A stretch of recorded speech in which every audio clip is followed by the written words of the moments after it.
Welcome, everyone, to the State of the Community presentation.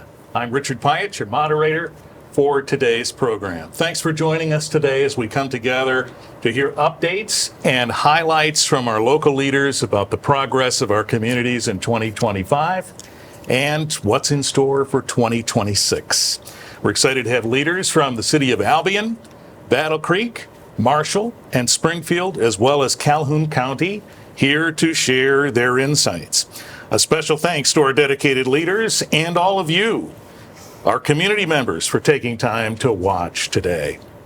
After each leader presents updates on their respective municipalities, the panel will respond to the questions submitted in advance by our residents. So let me introduce today's speakers. From the City of Albion, Interim City Manager Doug Terry is here today. Should also acknowledge the newly named City Manager Cheryl Terrio, who will be assuming the position soon. From Battle Creek, City Manager Amanda Zimmerlin is here. From Marshall, City Manager Derek Perry. From Springfield, City Manager Aaron Edlifson. And from Calhoun County, the Administrator Controller Kelli Scott. Thanks for being here, everyone. We will hear presentations now in the order we just illustrated, starting with the City of Albion. Doug. Good morning. Again, my name is Doug Terry, and I'm pleased to share with you some of Albion's accomplishments. But first of all, let me just preface by saying it is wonderful to be a partner with all of our counterparts in Calhoun County. We admire the leadership that Kelli and her staff, and of course the Board of Commissioners, have provided us. And of course our other municipal partners of Battle Creek, Springfield, Marshall, and of course Albion. Currently, the City of Albion is blessed to have a city council that recognizes the investment of infrastructure. We feel that the investment provides reliable utilities for our citizens and safe and reliable water and sewer systems, and of course, roads. And as the governor's initiative of fixing the roads, Albion has done a wonderful job of investing in its roads. Of course, those roads are shared in the right-of-ways of our public utilities, and so we fix roads from the bottom up. And so we're very pleased. To give you some ideas, in 2025, we spent, through a bond issue, over $5 million in road and infrastructure repair. And going into 26, we hope to spend at least $7 million. We have a new 1 million gallon elevated water storage facility that will go into service in the latter part of the summer of 26, and that will provide another reliable source of water for our citizens. Currently, the city maintains approximately 58 miles of roads and streets in our city, and approximately the same for water and sewer, 104 miles of sidewalk. Currently, the city is making investments in replacing both of those. There's many wonderful things. Of course, we're a host of Albion College, and we really enjoy that partnership. They've done an excellent job of partnering with our city council and our citizens in providing a good educational environment for our students coming from all parts of the world. So we're very pleased with Albion College's participation. We're going through a renaissance in our community, especially in our downtown, where significant investments have been made in an older downtown. Of course, Albion, established in approximately 1836, has grown over the years. Some of those buildings are original, and so we're taking our time renovating those. So we're very pleased with the investments that have been made. As you can see, our DDA has made $7,500 match in our facade loans, our EDC revolving loan fund, 5 local businesses, $183,000, a $1 million investment in a new proposed industrial park on the east side of our city. We're very excited about the partnership that we'll have with the city of Marshall and, of course, the Blue Oval facility going forward. We see that as a wonderful opportunity for our citizens of Calhoun County and, again, the city of Albion as well. And we compliment the city of Marshall for their aggressive economic development programs. We try to replicate that, and we want to partner with Marshall and Calhoun County in that regards. Going forward in 2026, our DDA, again, will be making significant investments in our downtown. We support many community events. We have the Juneteenth celebration. We just opened up a new art center on Cass Street, which will house both amateur and professional artists from all over the country. We have the Festival of Forks, and again, Albion a Glow Parade and the holiday aftermarket. We're making significant investments in our park system. We host many parks in our community, and those parks are open to everybody. So we would welcome all of our citizens from Calhoun County to enjoy the assets that Albion has to offer. Where you have a sister city dedication with 2 cities in France. And again, moving forward, our Christmas in July, which is a major fundraiser for our city, community table in which we help indigent families with food needs. And again, our expected work goals, new wayfinding signs in our downtown. The water treatment and wastewater treatment plants are under major expansions at this time. And so we're making progress in infrastructure, and we're going to be constructing $7 million this summer in improvements to Dean, Beamer, Hoagland, and Magnata Streets, along with Cass Street in Albion. So we're very pleased with the progress that we've made this year. We look forward going forward. Our city council is very pleased and very progressive in trying to meet the needs of our citizens. So we're happy to give our citizens an update. And again, the partnership we enjoy with Calhoun County is very much appreciated. All right, Doug Terry, Interim City Manager, City of Albion. Thank you. Next in our presentations from Battle Creek, City Manager Amanda Zimmerlin. Good morning. I'm very happy to be here today to be able to deliver an update on what's been going on in our community. In 2025, our current City Commission has been very proactive in looking at infrastructure for the city and also looking at facilities and what we can do to better our community. We do have an election coming up this November, and we also have an election coming up in May for some charter amendments that would amend our charter to allow for commissioners to remain in their seats for 4 years rather than 2. Some updates for 2025 for review. 2025 was defined by new leadership, strategic planning, and key groundwork to support our city's future. First, we got a new city manager. Congratulations. Thank you. I appreciate that. 2025 definitely was a year of transition, and one of the biggest changes came right at the end when I joined our team. The city manager's role took a little longer to fill than we all expected, but I am quite happy that I was a selected candidate. I spent my first few months listening, learning, and getting grounded in the community's priorities. I'm excited to help us move forward with clarity and momentum. Our centralized facilities management in 2025, we really took a deep look at that. We tried to create a more clear and consistent process for maintaining our city buildings. The goal is straightforward: to understand our needs earlier, plan repairs and replacements and predictability, and reduce the chances of costly surprises. Our 2025-2029 consolidated plan was also completed. This is a roadmap for how we use federal housing and community development grant funds to reflect what we heard from neighbors: a need for safe, affordable housing, stronger neighborhoods, better engagement, and more support for families experiencing poverty. Not only that, we also looked internally, and we've been laying the groundwork for organizational development strategies coming out this spring. It's all about investing in our workforce, building the skills, improving hiring practices, and creating a culture centered on service. It's a key step to making sure not only we have good plans, but good people and tools to carry them out to serve our community. Our neighbors and quality of life was also an item that we took a look at in 2025. In 2025, we focused on the strengthening the places that people call home, from making older housing safer to helping neighborhoods recover from unexpected challenges. Our lead abatement program we continued to strengthen with working with our partners across the county.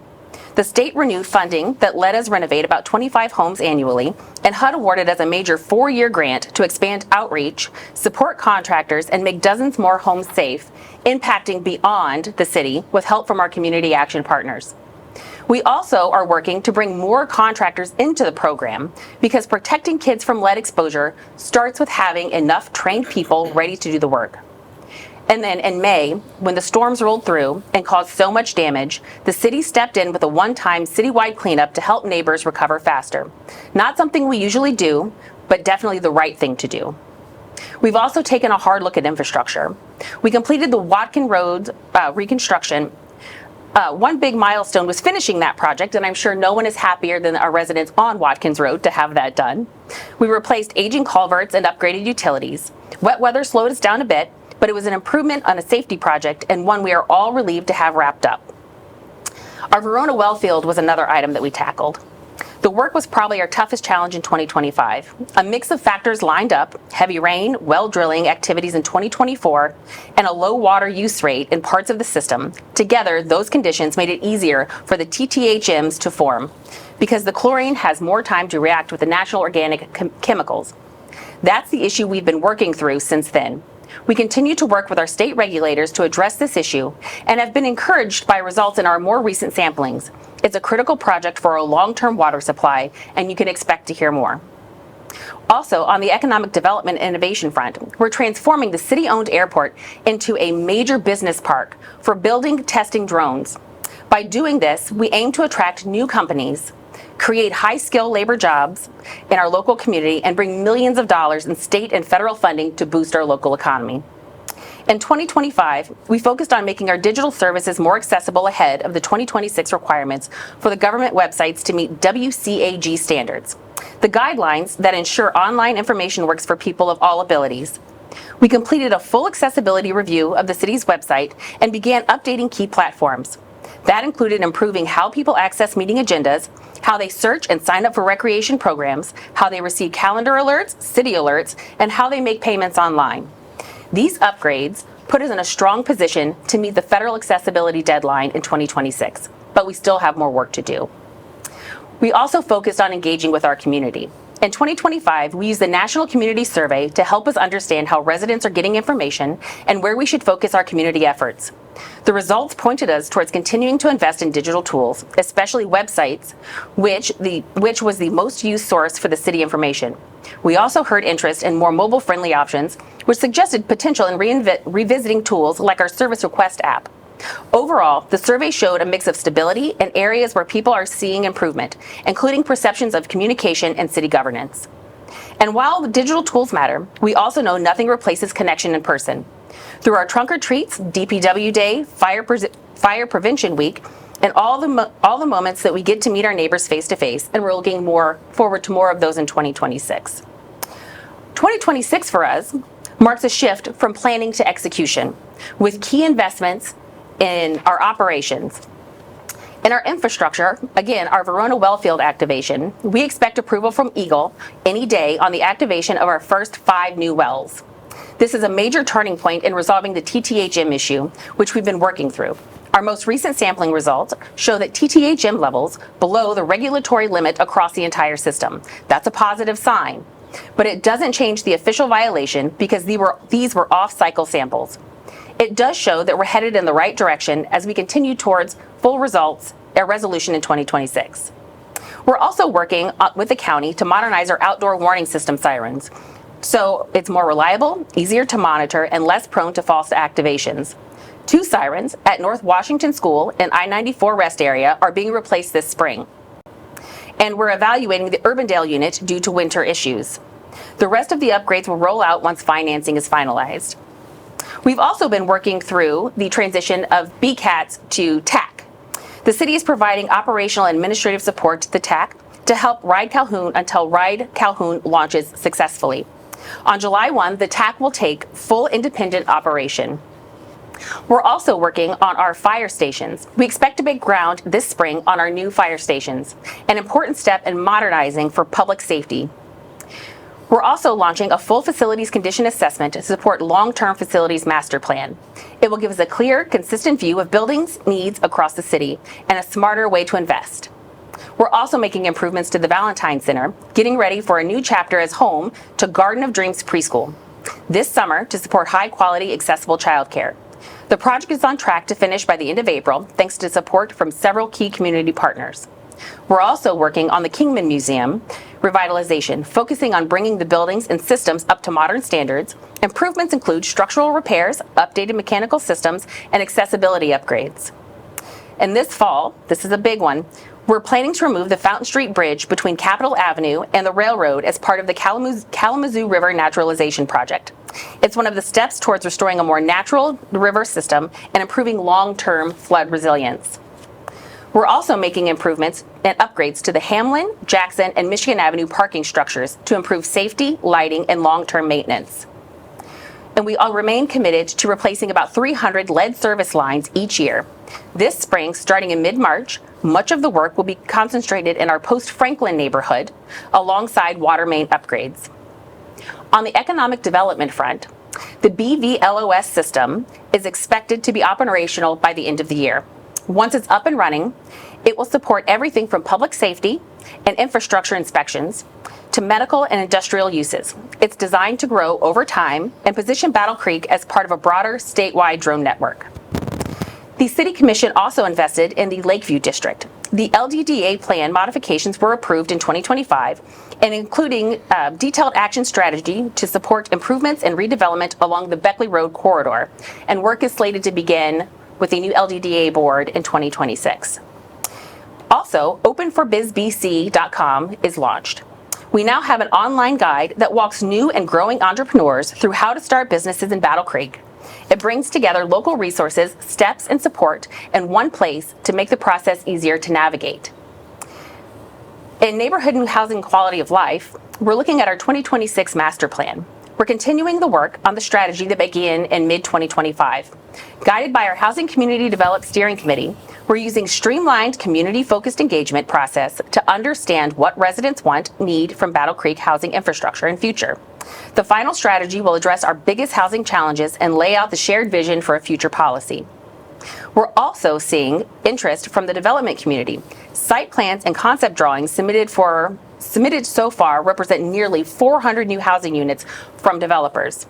On top of that, we're in early conversations in 5 additional locations for a mix of housing types, from multifamily affordable units to single-family homes. And this year, the new Battle Creek Housing Fund is underway, thanks to seed support from W.K. Kellogg Foundation and work with the Battle Creek Unlimited and Local Initiatives Support Corporation. The fund is seeking a $1 million investment from our community members through May 31st, 2026 to help bring more housing and options to the community. We're also preparing for several key leadership hires this year, including a new fire chief, a new deputy police chief, and a new assistant city manager. These roles are central to how we deliver services and support to our teams, and filling them thoughtfully will help strengthen stability, continuity, and day-to-day operations across our organization. In 2026, we are continuing our digital accessibility work and moving into the final stretch of our full website redesign that will be completed later this summer. We've been reviewing, testing, and rethinking how everything is organized, and you'll start to see major improvements. The goal is simple. You shouldn't have to know what each department handles to find something that you need. The new site will be organized around service, clear pages, consistent steps, and one place to find every form, so residents can find information faster and reduce frustration. 2026 is shaping up to be a wonderful year, and I look forward to continuing service. Amanda Zimmerman, City Manager, Battle Creek. Thank you. Next, in our State of the Community presentation today, we go to Marshall and City Manager Derek Perry. Good morning and thank you. On behalf of Marshall City Council, I appreciate the opportunity to present to this esteemed panel and also the residents watching on TV. Each year, Marshall City Council adopts an action plan, and for those that are interested in the 2025 items, we complete a narrative on that each year. So that is on our website. There's about 70 or 80 items. So I encourage folks to take a look at that. And then, of course, in January of each year, we adopt an action plan for the upcoming year. So this morning, what I'm going to do is share a few highlights from the 25 and 26 plan, as others have this morning. So our first 2025 accomplishment is our smoke detector program. Again, life safety prevention are critical issues in our community. City Council placed a high importance on that. And through our fire department, we've actually received a grant and have some free detectors that our fire department is going door to door and actually doing those install for our residents. So if someone out there is interested and lives within the city of Marshall, please contact the fire department and we can get you on a schedule and we get those installed for you. We appreciate our fire department utilizing this program. Our next project I want to highlight was our Verona Road and West Drive pavement renovation project. That was a road that was in a significant state of disrepair, and it was a $600,000 project, and we were able to leverage a $385,000 state grant.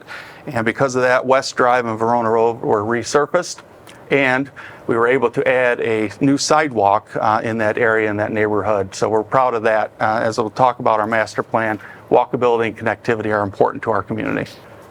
The next item I want to talk about was our Cosmopolitan water main replacement and lining project. We had some water quality issues for that neighborhood in the northern part of the city. So we implemented a lining project because a third of our water main, unfortunately, is cast iron, and that tends to create discolored water. From a safety standpoint, it's fine to drink, but it doesn't look all that attractive. And again, in an effort to increase the water quality for that neighborhood, we installed some new water main and lined that project. That was about a $600,000 project. We also updated our master plan in 2025. If you were a resident of Marshall, hopefully you had an opportunity to participate in some of those updates and pop-up meetings and different workshops that we held. What came clear out of that was walkability, connection is critical for our residents. We need to protect and enhance our downtown. That's kind of our secret sauce, and that was clear to our residents that we need to make sure that we stay focused on that. And then also respect our historical character of the community. So those were the big three takeaways. And again, we appreciate our residents participating in that process because ultimately that is the work plan that we utilize as we move forward with future development and improvements in the community. The other project I want to touch on is our athletic field expansion. That's informally known as Eaton Park, thanks to a donation from them.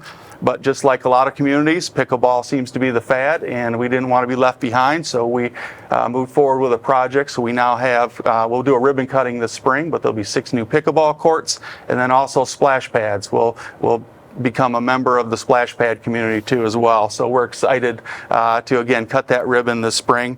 It was a $2.6 million project, and I'd be remiss if I didn't thank some of our significant donors such as Oak Lawn, Rotary Club. Rotary Club actually brought $100,000 to the table, which was remarkable. And then also we were able to receive a RAP grant above $1 million from the state of Michigan. The Blue Oval project that's been mentioned a little bit already this morning, but significant economic development project not only for the city of Marshall, but for the entire region, county, state of Michigan. One of the biggest things that's come out of that is some of the infrastructure enhancements to the city. Currently, we're working on the improvements to the water treatment plant have been completed. That was $4.9 million worth of improvements that the city and its ratepayers would have had to do on our own at some point. But thanks to the Blue Oval project, essentially some additional state of Michigan funds were able to help us make those improvements. So that's great for our ratepayers. And same thing on the wastewater treatment side. $20 million is being invested into our wastewater treatment plant. And again, that burden would have been placed on our 4,000, 5,000 utility ratepayers, but instead the state of Michigan, because of this economic development project, helped us with those improvements. So again, the value of these economic development projects goes beyond just being a major employer and the tax base that's brought to a community, but also even on the utility infrastructure side. Now transition to a few items for the 2026 goals. One is our Brooks Memorial Fountain. I think if you think of Marshall, you probably think of two things. One is the Brooks Memorial Fountain, and the other is probably Schuler's Restaurant. Those are both pretty much iconic for our community. And the Brooks Memorial Fountain was dedicated to the community in 1930, the 100th year celebration. And we're coming upon actually our 200th year celebration here in 2030. So we'll look forward to some future plans regarding that. But one of those things that we'll be doing is renovating the fountain. The fountain needs to be revitalized. Obviously, it's approaching 100 years, and it has had some renovations over time, but this would be a very significant overhaul. It looks great as you drive by when it's operating, but if you get up close, you can tell that it has aged some, and it has some problems that need to be addressed.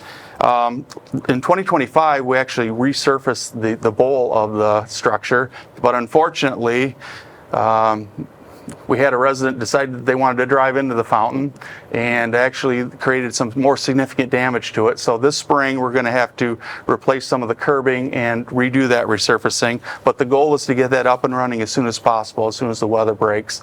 And then again, it is, we're looking at probably a $1.5 to $2 million project to revitalize that fountain. So it'll be huge, but again, it's our community's icon, and we need to do it right.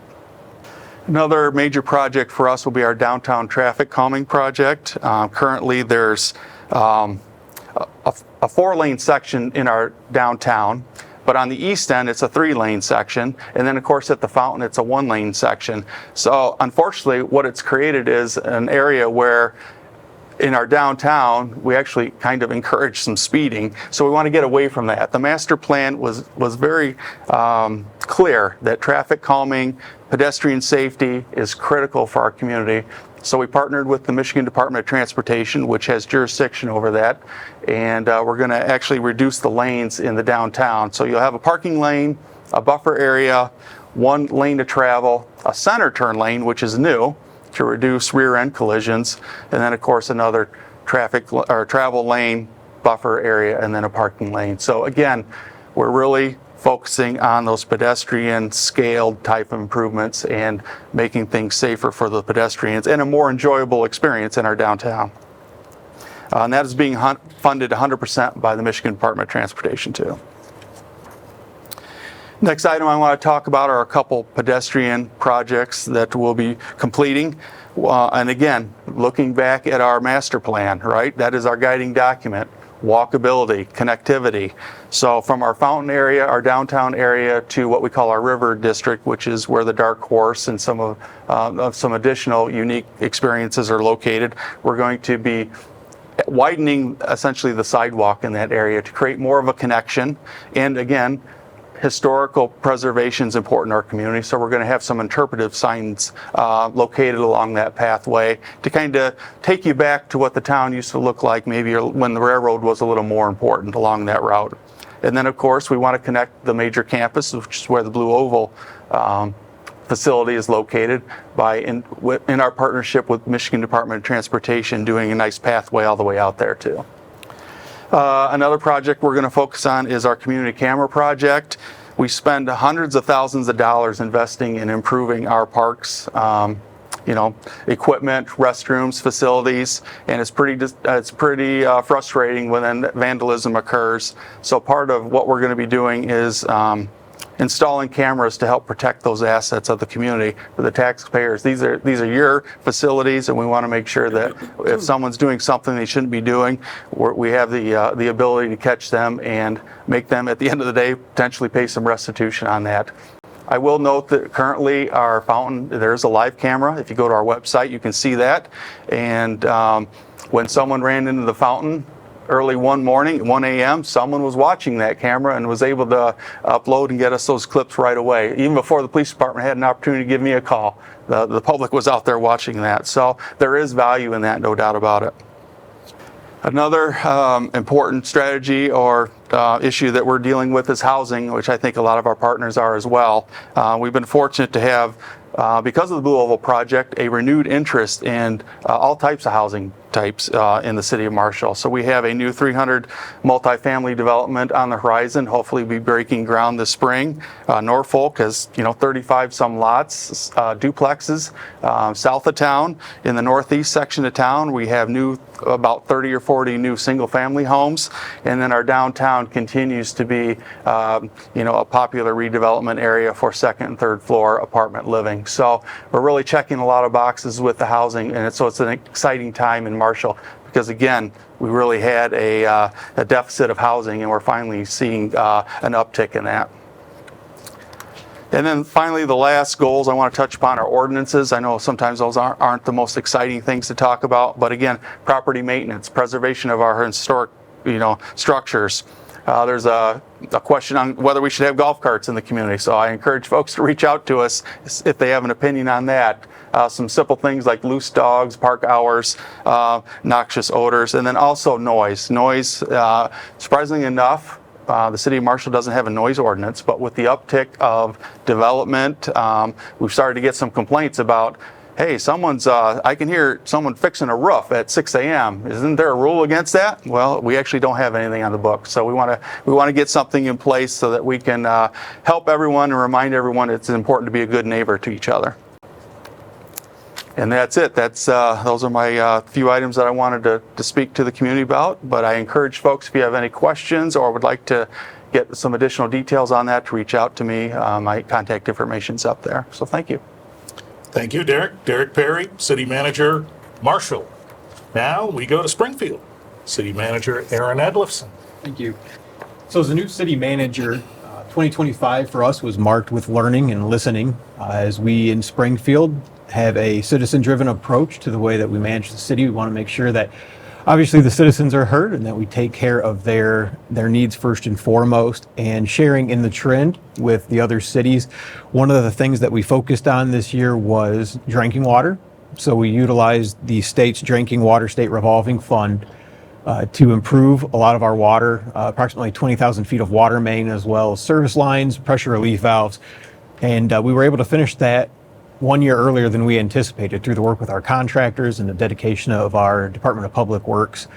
And the majority of that was covered by DWSRF. So approximately 7.1 million of the 8.5 million was covered by forgivable loans and grants. So it was a huge bonus for us, and we were able to do work that we otherwise wouldn't have been able to. The second thing that we focused on was our public safety.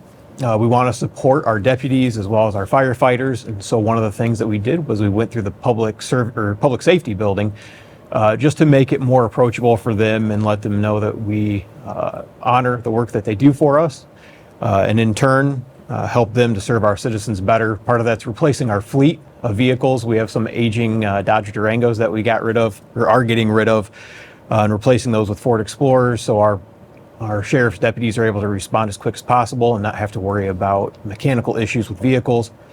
And then on our fire department side, we switched over to First Due, which is a management system that's a little more comprehensive than our current system. So it includes not only communication, so call outs when fires are occurring or other medical emergencies, but it also helps with document management, staff protocols, and training. So we're really looking forward to implementing that. We also were able to adopt a new master plan utilizing a housing readiness grant. So at no cost to us, we have a new master plan and a 20th Street corridor plan. Master plan, as with other communities, really focuses on walkability and making Springfield a more approachable community, not only to work, but also to live. And then the 20th Street corridor plan is a long-term plan that will establish a downtown corridor on 20th Street between Gogwak and Dickman. So it's a long ways in the making, but we're very excited about it and hope to see some mixed use down there and make Springfield, again, an easier place to work and live in the same community. We also reestablished our Promote Springfield Committee, so that not only will help with economic development, but it will also help with establishing a sense of pride within Springfield. We oftentimes get roped in with Battle Creek. And we want to define that and make sure that people know when they're in Springfield, they are in Springfield. So while I do appreciate Amanda and I working together, we do want to delineate between the two cities and Promote Springfield as one of the arms that we have to do that. And then lastly, the mayor and myself, Mayor Burdette, we made it an emphasis in 2025 to go out and visit our over 250 local businesses to let them know that the city is there to hear their concerns and then address them as we're able to. And then in 2026, we're going to continue that and hopefully get out to even more businesses. Our public works, along with I know all the other cities, was incredibly busy in 2025. Outside of our DWSRF program, we did a lot of road improvements, mostly with mill and overlay. And you can see some of those streets listed there. And then we've been adding vehicles to our fleet as well, 2 contact trucks and a new dump truck. So we're able to respond to those. Water main breaks are a big one that happened that our DPW comes in at a moment's notice to fix. We had one last year that the whole city had to mobilize and we handed out free water. We were in there on a typical day that we weren't, and it was really great to see the city come together and serve the citizens in that capacity. And we also adopted Ray of Alert, so when there is a water main break or something else that affects the health and safety of our citizens, we're able to address that quickly and notify the citizens of that potential disruption in services. So that's been very well received.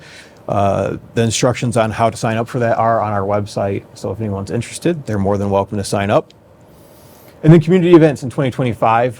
One of the things that we brag about in Springfield is we have that small town feel, but accessibility to large city amenities.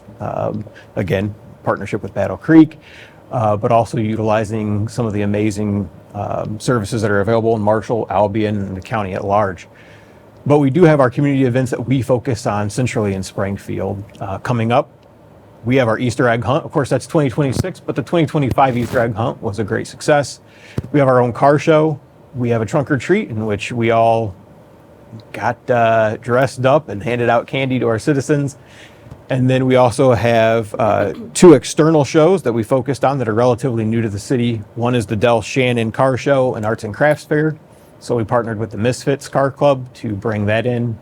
And then one that I'm particularly excited for was the Veteran Disc Club Fall Classic. And so we have a local nonprofit that is focused on serving veterans, specifically as it relates to disc golf. And we were able to partner with them to have their first Fall Classic.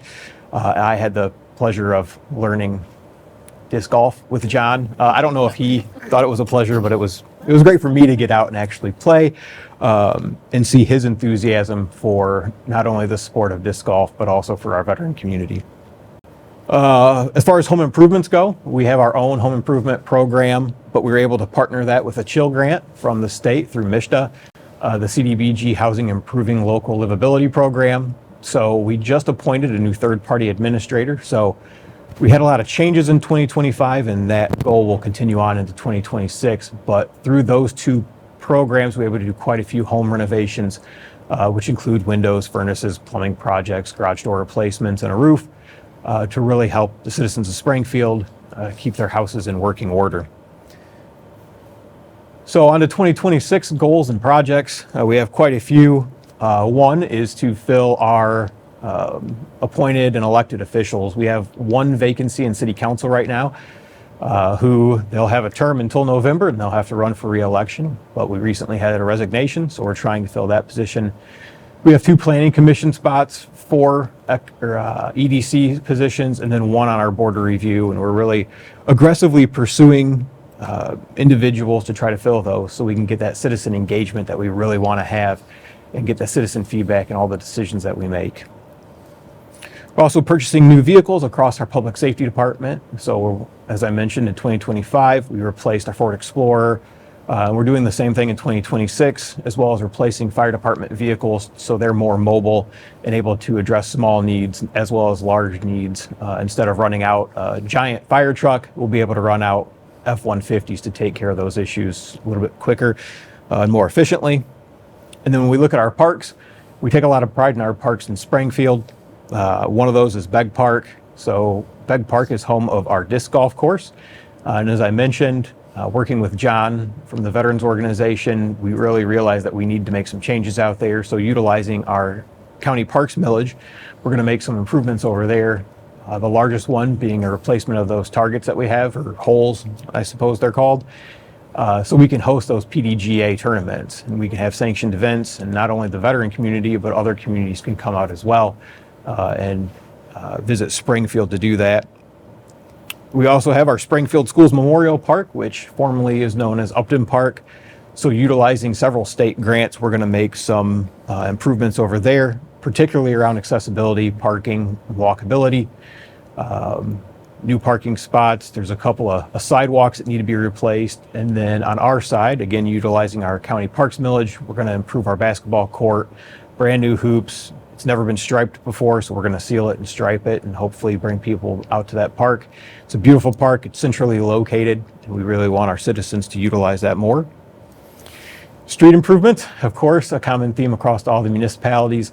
And in 2026, that will be no different. So in 2025, our citizens were incredibly patient with us as we made those improvements. And again, in 2026, we're going to ask that of them as we go through and we mill and overlay a substantial amount of our streets. One of the fortunate things in Springfield is being a smaller city. We have fewer streets, so our infrastructure is, as a priority, we're able to keep up on.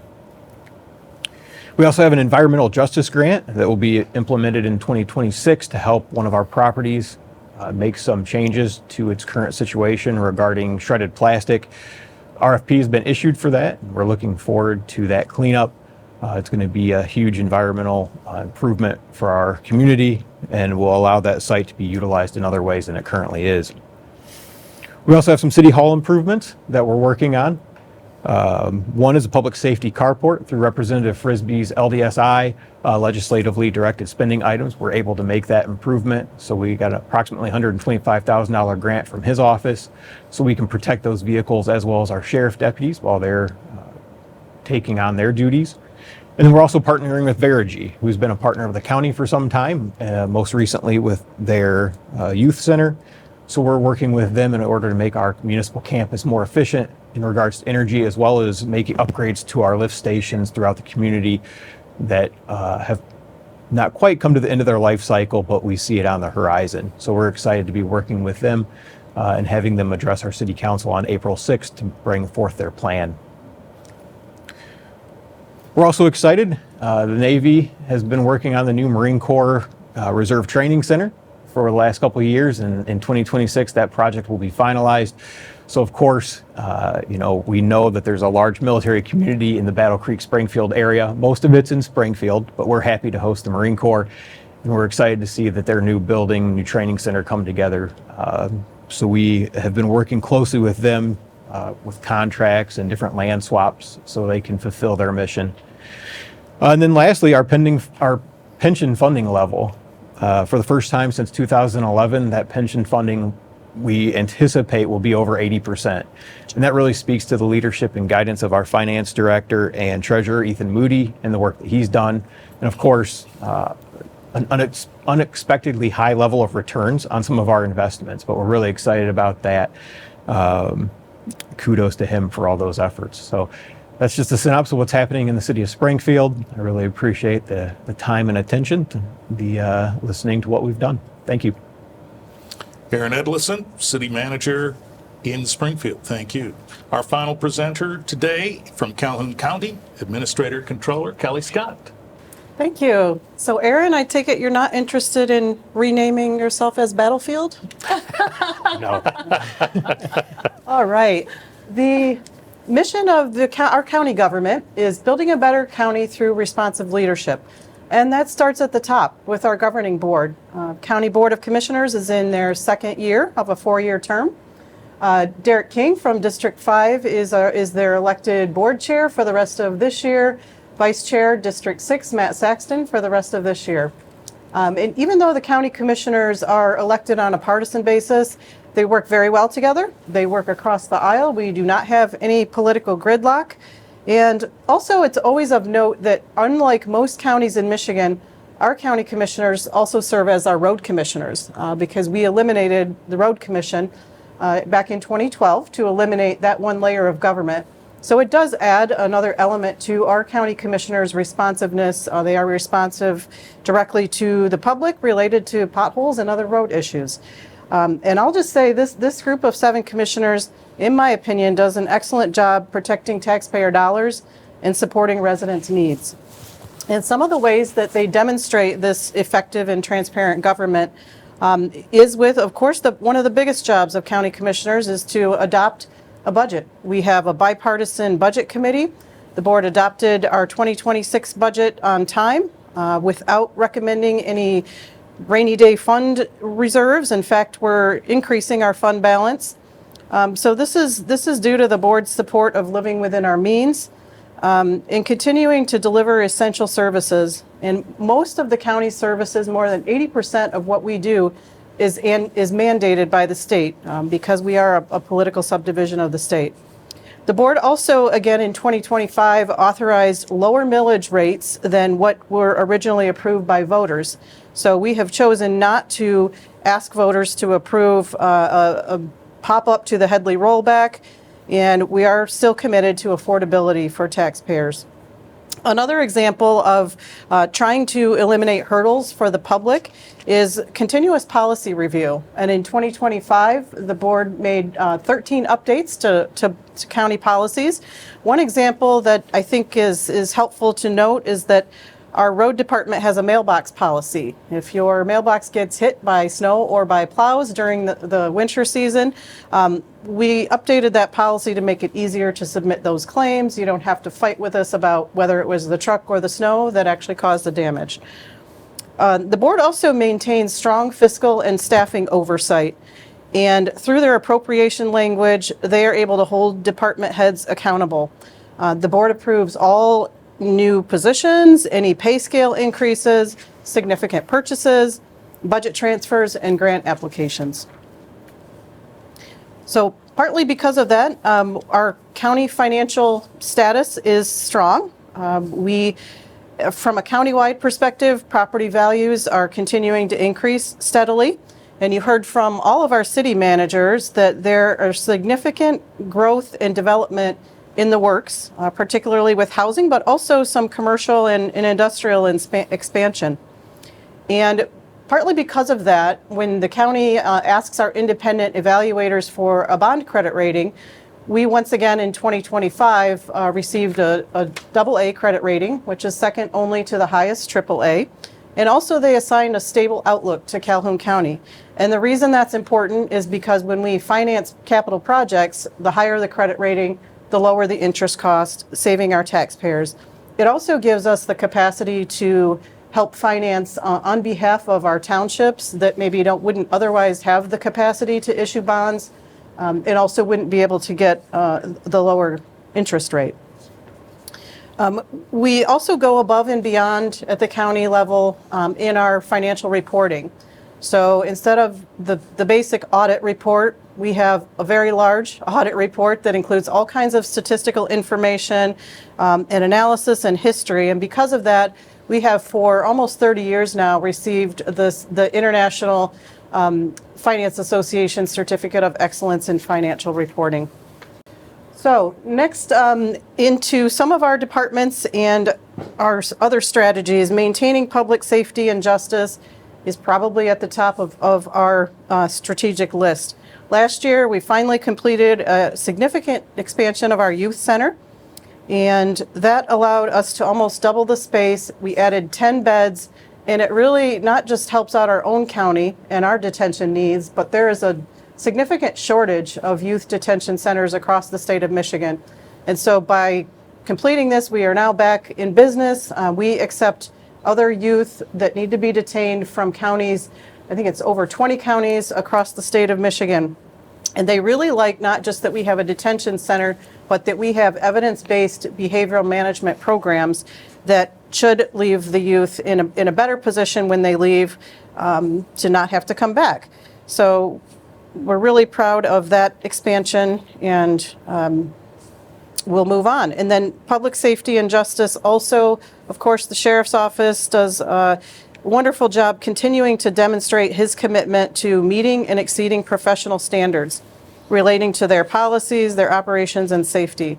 So during 2025, our sheriff's office became the fifth one in the state to earn accreditation through the Michigan Law Enforcement Accreditation Commission.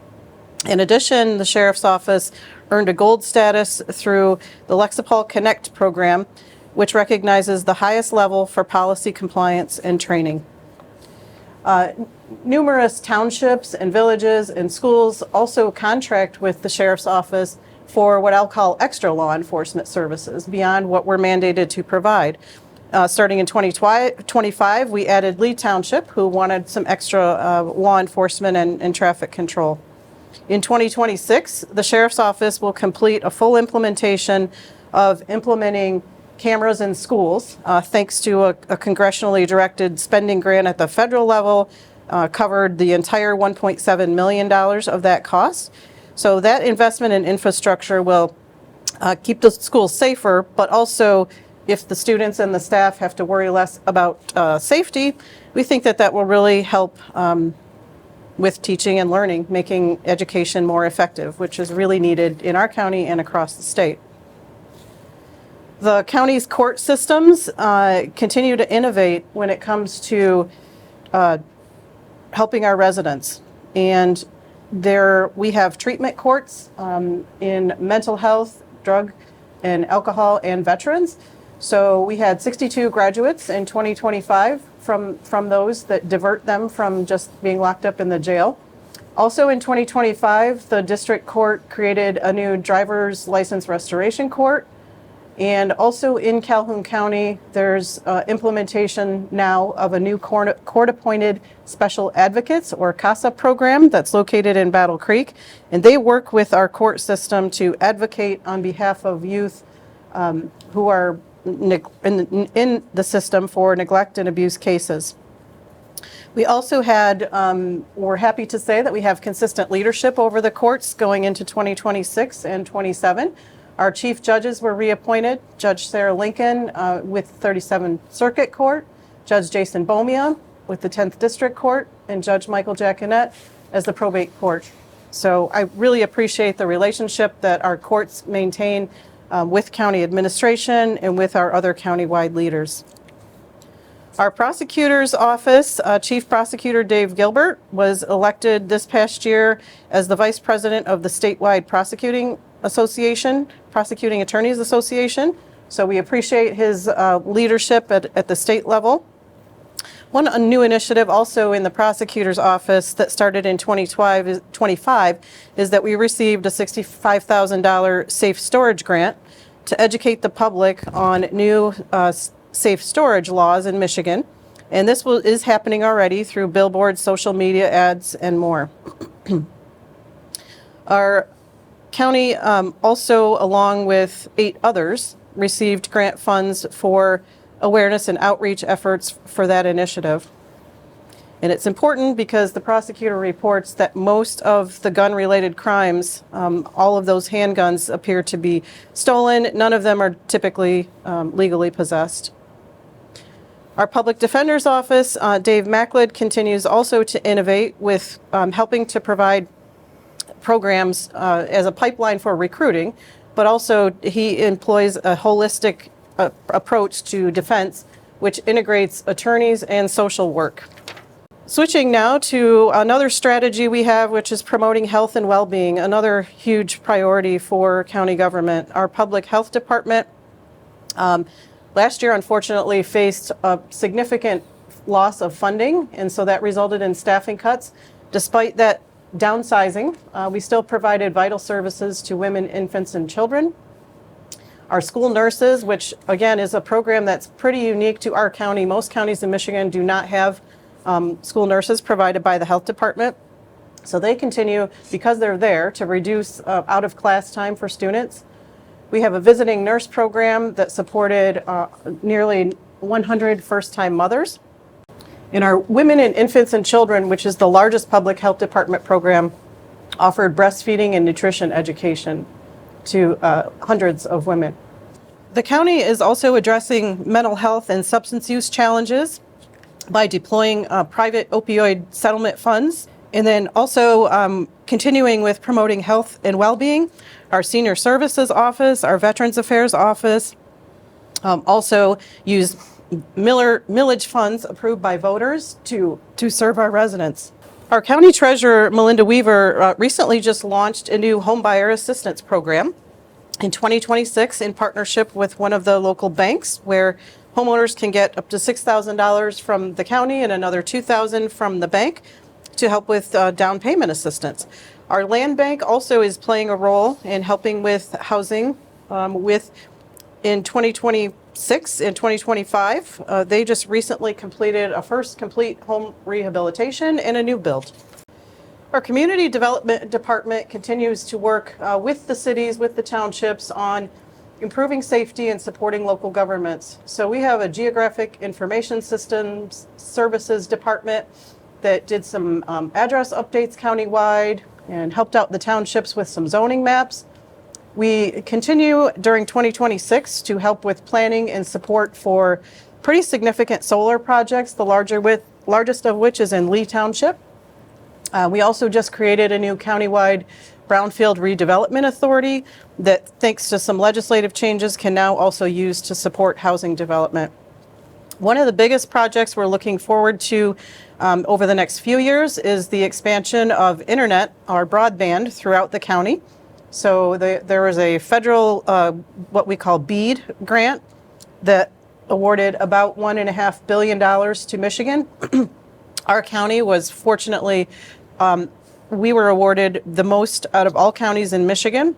And that construction will happen in over the next several years, and it will allow for more than 12,000 locations in our county to receive internet that don't have that right now. So that's exciting. Okay, on to the road department and infrastructure and protecting our natural resources.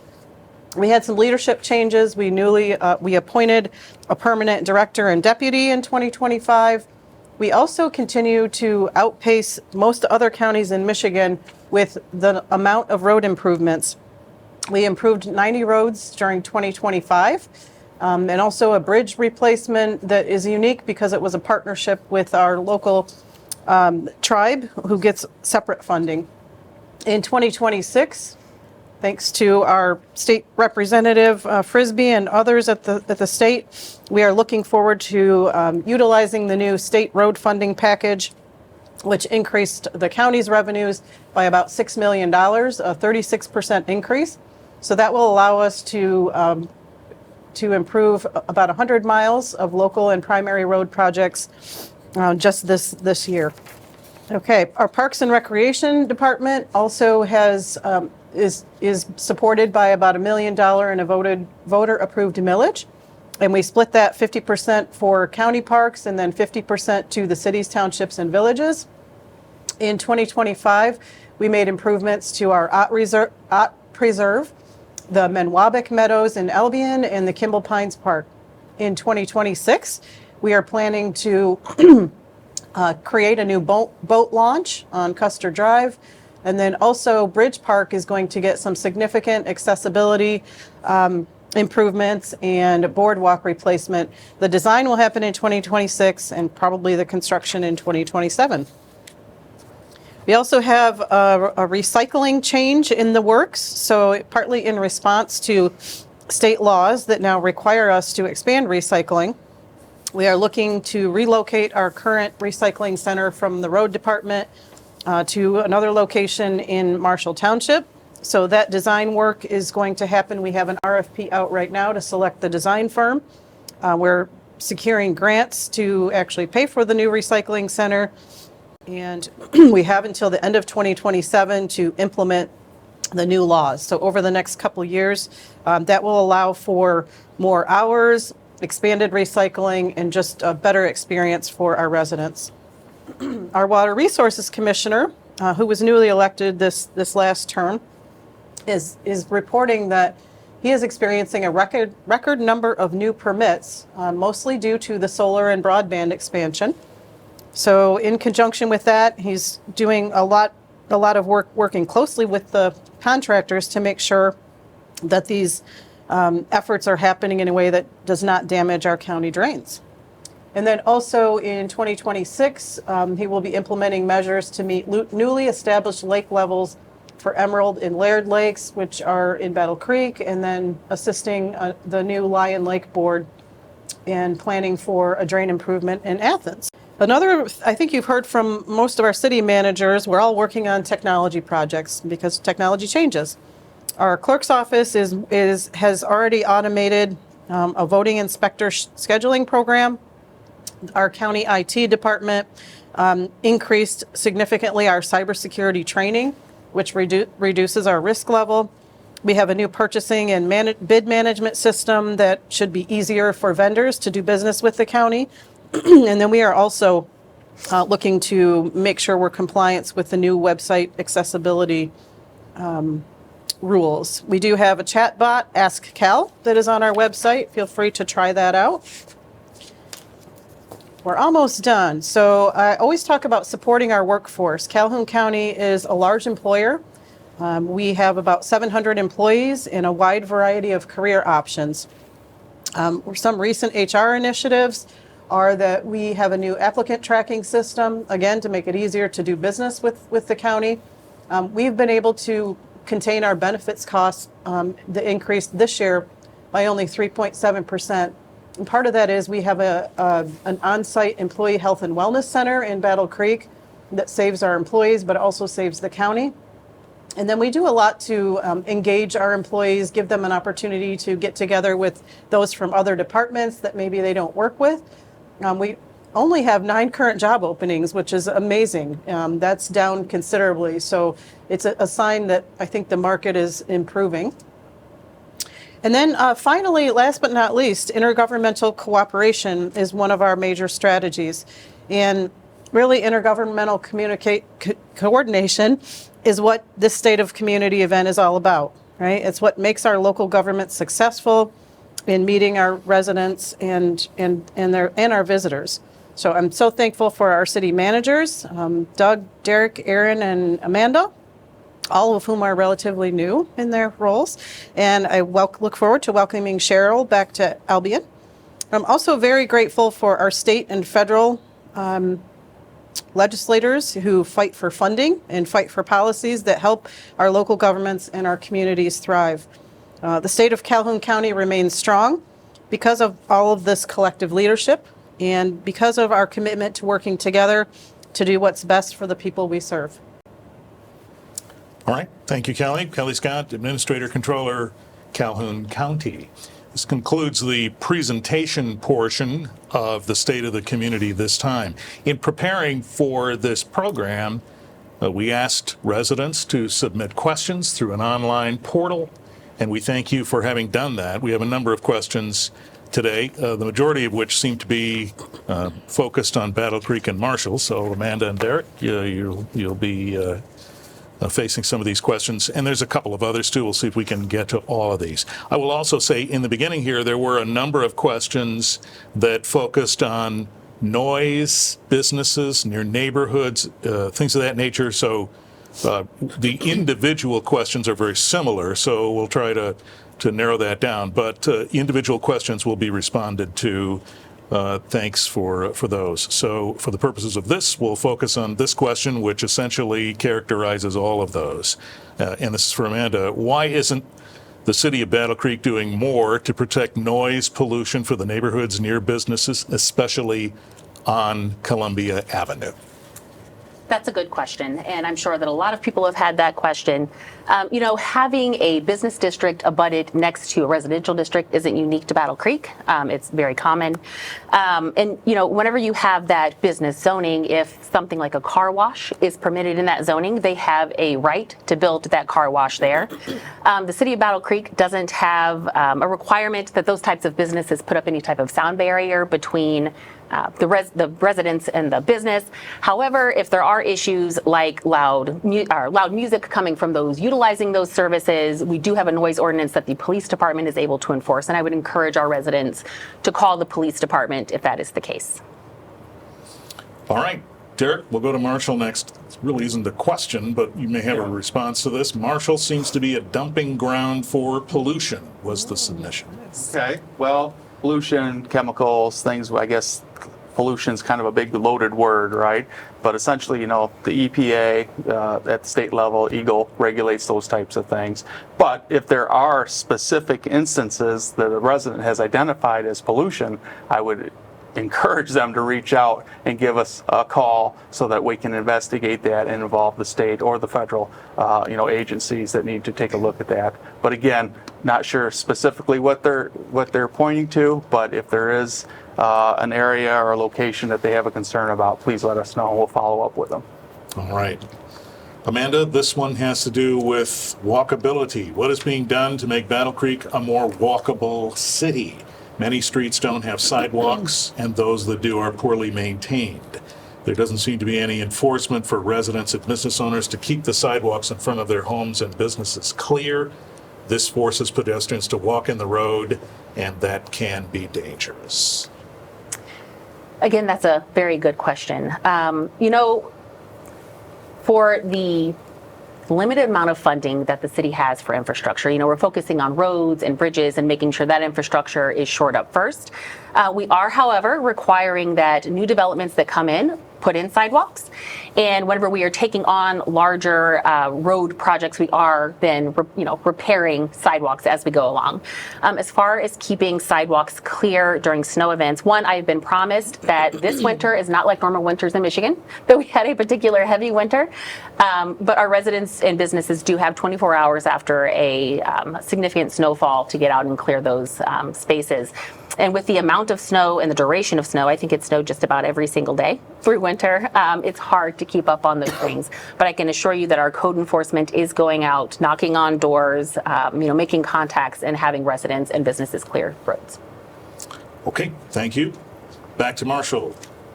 Derek, are members of your board or council and subordinate commissions and staff willing to not sign NDAs, non-disclosure agreements? What about for elected officials only? Do you support recent legislation in the Michigan legislature to ban NDAs? Yeah, again, another word that elicits strong emotions, right? Non-disclosure agreements. Again, I want people to understand that when a project comes forth, whether to a planning commission, a city council, city commission, all those decisions are made in the open, in the public, as required by state law. Non-disclosure agreements don't allow for a development project to circumvent any of those public processes. However, on the economic development side, some developers require non-disclosure agreements to be signed in order for them to even begin conversations, right? So again, they're not broad enough that they, again, are allowed to circumvent those processes, those deliberations by those elected boards, but there is a place in that. Otherwise, the reality is economic development will not occur in the state of Michigan. And again, some people that are anti-development, new jobs, they're probably okay with that. But there is a place. I think it's a small, minute case for that. But again, I think the concern for the majority of public is, are they getting some backroom secret deal? Or is there information that can't be released to the public? And the reality is that information that is part of that approval process is made in the public under the lights. Okay. We'll stay in Marshall a moment. Here's another question. Why is a data center going in south of Marshall instead of the major campus? And why wasn't there a public hearing to hear residents' opinions on having a data center in Marshall?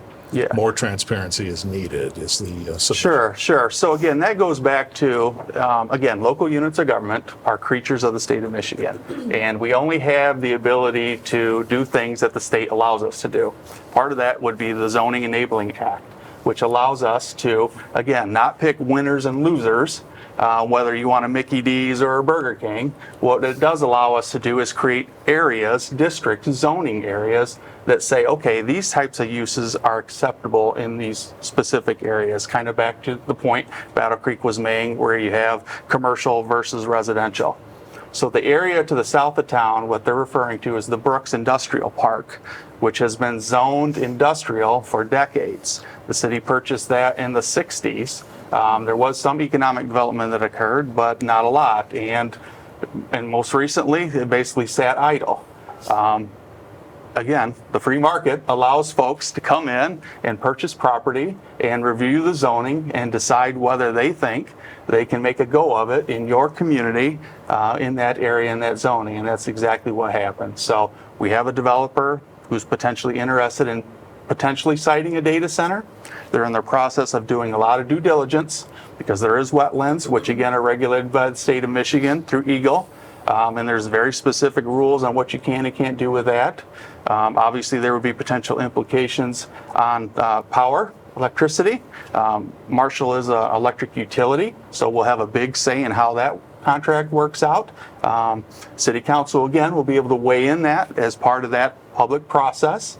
And then also water use. I know that's a concern for folks too. And again, we are a public water supply, so we'll have some definite say in how that works out. Again, City Council will be able to weigh in on that too. But why that was cited there is because property was for sale, it was zoned correctly, and someone decided they wanted to spend some money to see if they could put a project there. Okay, back to Battle Creek a moment. Amanda, the Federal Center is falling into a state of irreparable disrepair, the submitter says. The citizens of Battle Creek want to be sure we're left with a functional building when the government moves out. How will our county and city governments ensure that we don't get stuck with a giant gravestone instead of an international historical treasure? Again, that's a very good question. So when the GSA placed the Federal Center back on the disposition list, in our conversations with them, if that building were not to sell, they are still required to maintain it. So we're not fearful that the building is going to be a large gravestone, as our neighbor suggested. We are working diligently, between the city, the county, Battle Creek Unlimited, to find space for those employees at the Federal Center who may be displaced to make sure we can keep them here in Battle Creek. But as far as code compliance, we'll make sure that that they're required to maintain the building. I would just add that, we have laws, regulations, guidelines, enforceable actions that can be taken if property owners don't maintain the property within those codes. And so I think you can be assured that we'll all work together to make sure that the best outcome can happen if the building is no longer used. All right. Amanda, will you consider decreasing the City of Battle Creek water and sewer readiness rates now that we no longer fund city buses and transportation, or reduced readiness rates for seniors? So, I think sometimes that it can be confusing for people who don't do this for a living when we're talking about how funding takes place. And we're talking about our water rates and our water system. That's an enterprise fund. So it is self-sustaining, and we can only use those funds for that. So the elimination or the transition from our transportation services to a countywide transportation services has no real material impact on the service of our water. So no, there won't be any adjustments there because of the transition from ER to TAC. Okay. We know roads are a popular subject. Here is one. I think, Kelly, this comes your way. When will the crumbling and deteriorated roads in Homer Township be repaved and drive south, for example, versus just patching? The patches are not working anymore. Absolutely. Road questions are very difficult to answer. In Michigan, the local road system, while owned by the county, requires or limits the amount of improvement that the county can use our state funding to add to that. So we work very well with our townships in partnership to match when we're doing improvements to local roads. We have continuously discussed with Homer Township officials what the long-term plan is, what the very short-term plan obviously is to continue to patch. We are required, the county road department is required to keep the roads in safe condition. So we will patch and patch and patch until there is a funding solution where we can get match funding. Now, with the new road funding package, there is some more flexibility with part of that. That money has not been received yet. The Neighborhood Roads Fund that does give us more flexibility to fix roads without that required match. So it's an ongoing discussion, really comes down to resources. We've got to come up with solutions either to make the roads more passable through turning them to gravel, at least for the meantime, until there can be funding to repave, or until we can come up with a solution to fund that. But we know that Homer Township has some of the poorest roads in our county, and we continue to work with them and just know that we're doing our best in the meantime to keep the drivers safe. All right, thank you. Back to Marshall, I think, anyway, some concerns about truck traffic on 15 Mile Road. Truck traffic there has been horrific, this submitter says, for the past few years. Trucks drive dangerously fast. The noise makes conversations difficult outside the home, and we feel like we live on a highway. Many of us are concerned as our quality of life has diminished. What will be done to mitigate this situation with increased development on 15 Mile and elsewhere? Yeah. I suppose, Derek, this is yours. Maybe a 15 and a half mile road, those are actually county roads. However, I'm sure it's related to the construction at the major campus, right? Mm-hmm. Which again, unfortunately, during construction, there is impacts to additional truck traffic and contractors moving in and out. The hope would be that once the development is complete as far as construction goes and Blue Oval moves into production, that you'll still have traffic moving in and out of there. However, $300 million has been spent by the Michigan Department of Transportation to funnel that traffic off of 69 onto Opportunity Drive into the campus and out of the campus. So there should be a significant reduction in some of these county major and local streets as far as seeing that construction traffic. Will there be an ordinance, Derek, this is Marshall, created regarding single-family homes being turned into multifamily rental units? So actually, there's a conversation going on at the state level right now on whether locals will have the ability to do that going forward. Housing's a critical issue. I understand the protectionism folks want. They don't want to lose the character of that single-family homes. Again, that's where zoning comes in and those regulations. But again, if you have specific concerns related to that, I would pay attention to what's going on at the state level, because we may be preempted at the local level on some of those protections that some of those locals find valuable. When do you think developers should share project details with the public? When officials are first approached by the developer, when the project is publicly announced, when the developer submits site plans and specifications for approval? Not at all? Yeah, no, it's a tough one. In Marshall, we actually have a community engagement plan policy that what we consider major developments, they have to engage the community. The question is exactly that. When do you do it, right? So we receive lots of calls regarding potential speculation about projects. So it's, again, a lot of times you don't have the information that really, you need specifics in order to share things with the public, I think. Otherwise, you're just trying to respond to, again, speculations and things that'll change in the next few days, because that's the reality of how economic development occurs. So, but once you have specifics, like this is what the facility is going to look like, this is how tall, this is where potentially, these would be the impacts that it would bring to the community, that's when you start having those conversations. There's a related question, I think, at least in part. Do you think public should have any input before major zoning changes, which would allow large energy and industrial projects, are planned for and implemented by surveys, open houses, discussions with constituents, or other similar means? So that's actually a requirement, a legal requirement of rezoning, that you have these public opportunities to come in and weigh in. In fact, if there's changes and you're specifically within 300 feet by state law, you're going to receive an actual letter from the municipality saying, hey, this is what's going on, folks. And then again, from the greater community, there's public notices requirements. What it does do is it requires people to be engaged, right? You have to be, there's a responsibility being a citizen. And part of that is engaging with your community and knowing what's going on. And again, people should take that seriously. And make that commitment to want to be aware of what's going on in your community.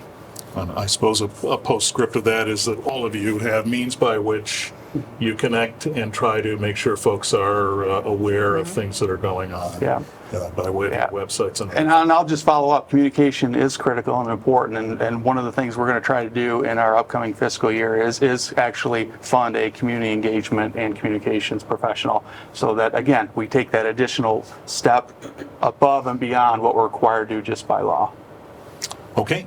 Thanks to all of you for responding to those questions. It should be noted that additional questions can be submitted through the portal that you submitted questions previously through the end of March. So you'll have through March 31, 2026 to do that, and you can find it on the Calhoun County website.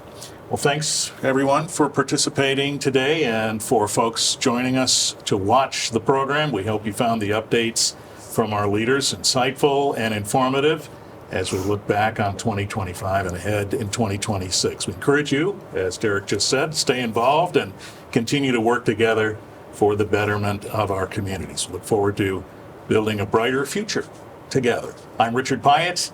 Take care.